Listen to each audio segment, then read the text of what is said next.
Imagine un général qui gagne toutes ses batailles sans jamais livrer de combat. Imagine un roi qui gouverne sans jamais donner d'ordre. Imagine un maître qui enseigne sans jamais parler. Voilà le pouvoir du Tao, disciple. Agir sans agir, dominer sans dominer. À l'aube des royaumes combattants, la Chine vit sous tension, les royaumes s'arment, les écoles de pensée se multiplient. Au milieu du chaos, Lao Tse, fonctionnaire désillusionné, rédige le Tao Te Ching, un livre qui refuse la lutte frontale, qui enseigne l'art du contournement, de la fluidité. Il ne nous dit pas « deviens plus fort », il nous dit « sois comme l'eau », et l'eau finit toujours par triompher. Aujourd'hui, on t'enseigne à être ambitieux, à forcer, à te battre pour ta place. Lao Tse t'enseigne l'inverse. Le pouvoir absolu vient du lâcher-prise stratégique. Premier enseignement, l'autorité invisible. Le véritable maître est celui dont l'existence même guide les autres.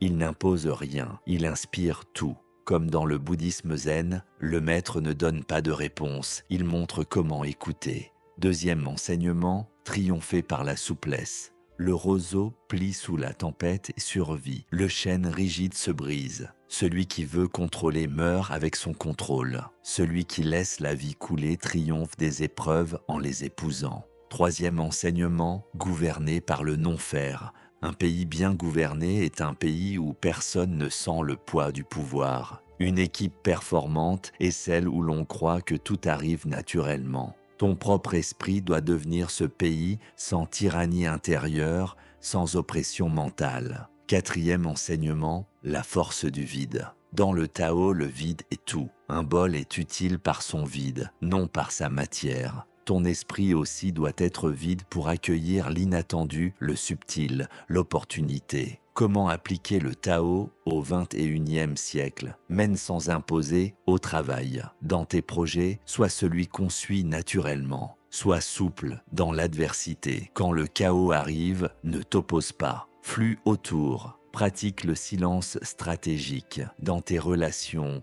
dans ton marketing, dans ta communication. Plus tu parles, plus tu faiblis. Vide ton esprit des attentes. Travaille avec cœur. Mais détache-toi du résultat. Miyamoto Musashi l'avait compris. Dans le livre des 5 anneaux, il enseigne « L'esprit doit rester vide pour percevoir la vérité derrière les apparences. » Disciple, retiens ceci. Le monde moderne hurle, le Tao murmure, le monde moderne force, le Tao glisse, le monde moderne s'exhibe, le Tao se cache.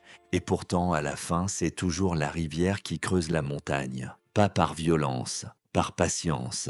C'était l'âme du sage. On se retrouve très bientôt, mon disciple.